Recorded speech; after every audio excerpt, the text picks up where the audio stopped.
Hey guys, I'm April from Giggle Glitter Graphics, and today I am starting work on my boho journal. I have already put my signatures together. I've got 5 signatures here. Each one has about 6 pages in it.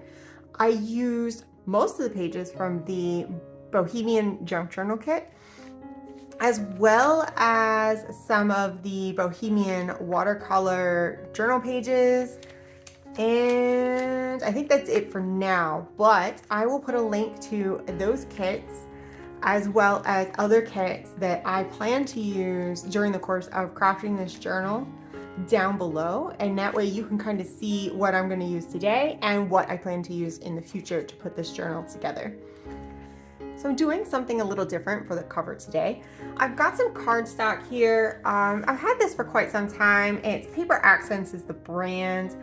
I bought this years and years and years ago I was selling die cuts or something like that. I'm not sure the weight of it, but honestly, it feels really similar to a cereal box or something like that. So you could use packaging, but I wanted to go with the cardstock today. This has a kind of a gold finish to it, and I'm hoping some of it will show at the end. So we'll see how that turns out when I do it. But the plan is to make a cover that the pages will be inside and it's gonna fold over and then fold over again. And that way I can have some extra pockets or decoration or something like that. There's not gonna be a fold at the top and the bottom. Those will be open normally like a book. But I just wanted kind of a flip-flop moment on the cover. I haven't done that yet on video, so we're gonna get right into it. So I've grabbed one of my pieces of cardstock. It looks like it's this one. I have pre-marked a little bit. There's a little bit of guesswork going on here. So I've got my pages here to the side, and I kind of looked at how everything was sticking out, and I gave myself a mark to measure the width of my cover. Then I measured with my ruler and did 2.5 inches. Let's pull this down. 2.5 inches, and I made another mark. So there we go, 2.5. I'm going to keep the rest of the page beyond this because this is going to be the front and then the spine. And then there's going to be some overlap to create the back cover. I then took, and I've got a little mark here. I was messing around and that's where it ended up. So I gave some room this way. I left quite a bit of room at the top. I want this cover to really give me room to work with. And I left room at the bottom. And that leaves me just about here. And I want to make sure everything is pretty straight. I'm going to use my paper trimmer, but I'm going to place another mark here, and I'm going to grab my paper trimmer and I'm going to go ahead and trim off the bottom of this 12 by 12 cardstock just to get the excess cut off. And I'm going to save that. That's going to make some great tags later on in this journal. There we go. Right like that. Now we want the front and the back, both flip-flop panels, to be the same size. So I have some marks on this one too. I did a little work ahead. So let's just line those up. Get them into the paper trimmer. I'm going to stand up here for a second. So if my voice sounds different, it's because I'm standing. Trying to get this exactly the same. There we go. Hopefully that'll do it. Saving our cutoff. And now we have 2 pieces of cardstock that have been cut down. So I've got my scoreboard here. It's a mini scoreboard. It's probably not going to be quite big enough, to put these in. But that's okay. But I've got it here. It's waiting in the wings. I'm going to try to use that one today. All right, so we have our first panel. This is going to be the left-hand side. Let me go over that again. So this is the width of our pages, and then our 2.5 inch spine, and then this is the extra for the back that's going to overlap. So for the opposite side, we're going to want this to fold over this way, So all I did was take and turn my cardstock like that and lined up with those marks. And you want that inside panel, and it looked like I didn't do a very good job here. You want the inside panel to be just a little smaller. You can always cut it down and make it a little smaller. So let's see. For now, let's leave the big part the same. And then I'm gonna make the spine just a little smaller, because if it's exactly the same size, it's not gonna fold nicely. So I'm gonna want that to be just a touch smaller. You know what, I'm gonna go even smaller than that, because I'm gonna wanna add some decorations and things. So let's leave some room to add a little thickness on that panel. So just to keep track of what's happening here. This is the spine right here that I'm going to attach my signatures to. This is the top cover. This is the back here, the back spine that's going to be on the right hand side, and the fold over that's going to be on the right hand side. Hopefully that makes sense. I'm going to go ahead and start creasing these just so you can really start to see that come together. So let's get this in here. Where's my little thingy? I'm gonna push it all the way up. Now this is a small scoreboard. So I'm just scoring. It's not gonna go quite to the bottom. I'll have to play with it a bit. I'm gonna mark out my spine. Let's see. Eyeball that up. A little bit. I'm not worried about it being entirely perfect. I'm going to go over this with some decoupage, and I'm not sure. All kinds of stuff. I figured I'd build it and then I'd figure it out. So here's our first crease. Let's go ahead and grab a big bone folder and just crease that like that. And that lets us put this right back in here. And I'm going to score, this is 2.5 inches away from there. So I'm gonna have a 2.5 inch spine. Line that up with one of the lines.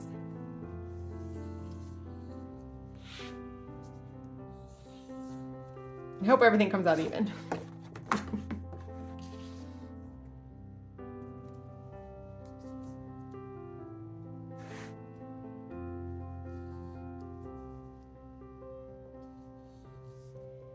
Kind of a work with what I got moment here.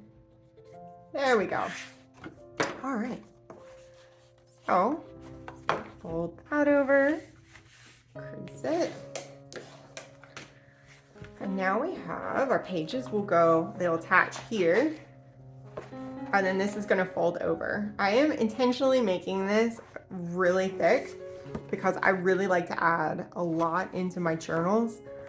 So I wanted to leave all that room. I've gotten a couple questions about adding buttons in and things like that. Doesn't that add a lot of thickness? It does. But if you add extra room in your spine and space your signatures out, then you can really just add a crazy amount of stuff into these journals and still have it flat if you want it to be flat. If you don't mind it blowing up, then don't worry about it. Just pack everything you want into there. It's gonna be just fine. All right. So let's do our other side and let's hope this comes out. I know it's all, you should measure twice, cut once, but measuring and I have never been. We're just gonna go with our gut. There we go. This is already lined up, so I'm gonna go ahead and do this one as well. So hopefully this little spine area is going to be just a little smaller than the other one, and then that way I have some room to do some decorative things on the inside. I'm gonna flip this over. Let's see. Finish scoring that. I would get a bigger scoreboard, but honestly I found that this one really has done a great job for me, and I very rarely run into anything where it doesn't fit. Okay, let's see how we did. That over and that over.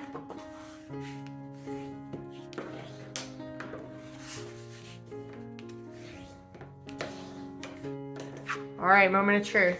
So these are gonna overlap a little bit. I will figure out exactly how much and I'll tape it with some washi tape and secure that down. And then it'll get covered up with decoration. So I'm not too worried about that. And then this will flip in here. And this is gonna flip in here. And we definitely are going to have to trim that inside panel down, but we can't trim it down until we figure out how thick the back is. So let's play with that a little bit. All right, so let's see how this lines up. I am gonna take, and these are going to overlap a little bit, just like that. And then I'm going to figure out my spacing on this. I want to make sure that there's room for trims and things like that on the edges of the pages, so it can close nicely so things don't get all jammed up in there. So let's leave just a little bit of breathing room on this side over here where they're going to be sewn in. And then you can see, hopefully I'm in frame here, I have some doilies and things sticking out here already. I'm just going to pull this out until those have a little bit of extra space so that they are cozy in there instead of all crunched up. I'm gonna hold, let me grab a pencil and mark this. Here we go. So I've got everything lines up. It's a little tricky. I'm not worried about being perfectly exact, but I do want it to close really nicely. This is hopefully going to be a super solid, super nice cover. So let's do, I got a little mark there. Let me slide this towards me and a little mark here. And now I have something to line up with. Hopefully, yeah, that looks about the same. Looks like it's going to line up nicely. I'm going to grab a little tape just to kind of hold it after I glue. And we're gonna need a little piece of scrap paper. Let's see what we have here.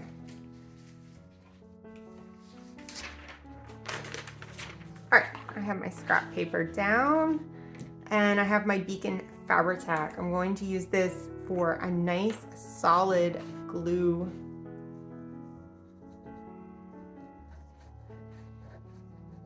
Nice solid hold down the whole seam here. I am going to layer things over the top, so this should really be reinforced later on. But this just seemed to me an easier way to get where I was trying to go with this double fold than trying to piece together more segments of cardstock or try to work with already folded materials like cereal boxes and things like that. That's why I chose this 12 by 12 cardstock. So I can see that, here I can turn this out and maybe you can see as well, this is jamming up a little bit on the inside where it's hitting that edge. So I'm gonna let this dry. And I guess I didn't really need the washi tape, it's slipping. Let me put the little piece of tape on here just to hold it while the glue dries. Let me let that dry and then we will trim this up. All right, my glue is pretty dry. Everything looks pretty straight. So now all I'm gonna do is fix that little bit of binding that's happening by trimming some cardstock off the end of this piece. And I'm not really gonna measure or anything like that. I am just gonna stick it right in here and take off about yay. Let's see how that goes. 1, 2. And that is much better. So you can maybe see here, it moves freely now. So when this opens up, it's not gonna be quite so pushed up against there. There's room for everything to breathe. So now we have the base for our cover. All right, so it took a little bit of rummaging, but I've picked out some fabrics to go on the outside of this cover. I have this chocolate colored velvet that I think I'm gonna use. This really pretty floral pattern. It's got blues and some of the browns, so it coordinates nicely with this brown velvet. And I also like how it looks with my papers and things. Looks great. And then this piece of vintage bed sheet. I like how this looks, and it's going to create a nice base because this panel that it is going on is actually the inside when it's flipped. So let me see if I can kind of lay this out a little bit. It's not gonna stick on. So I'm gonna glue these all on using some Fabri-Tac. See if I can fold this and show you. I'm gonna glue it all on with Fabri-Tac, and then I'm gonna sew around the outside edge. So here we go. This would be the front. Would be these two strips, and I'm probably going to add some lace or something like that to it as well.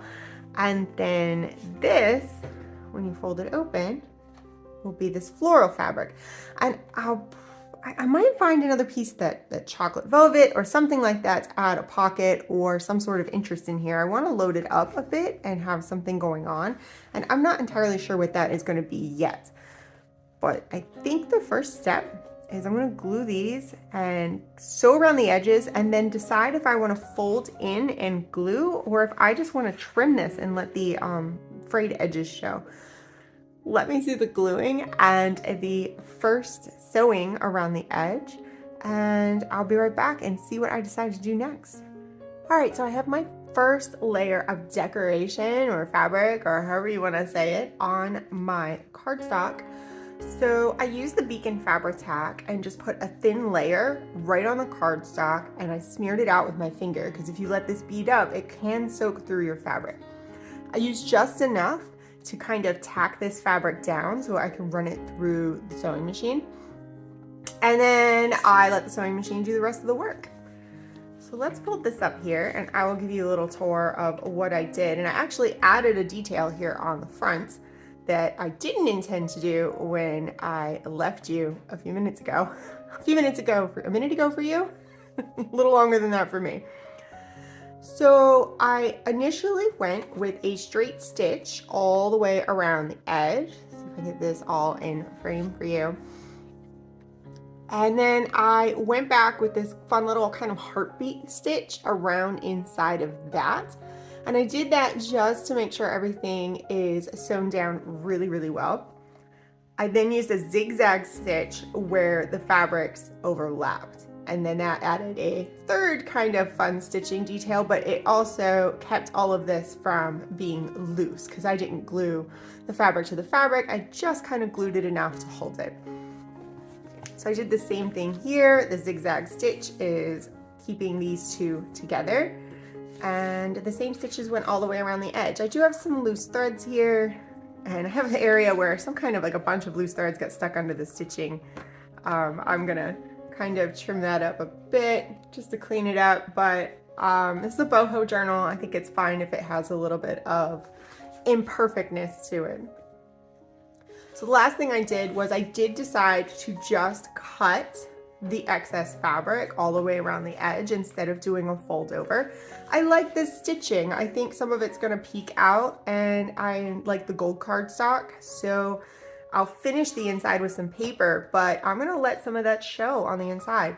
And if I decide that these corners are too fragile, I have some book corners, metal book corners that I can add to it as well. So we'll see as this progresses how this goes on. So, oh, I didn't even talk about this.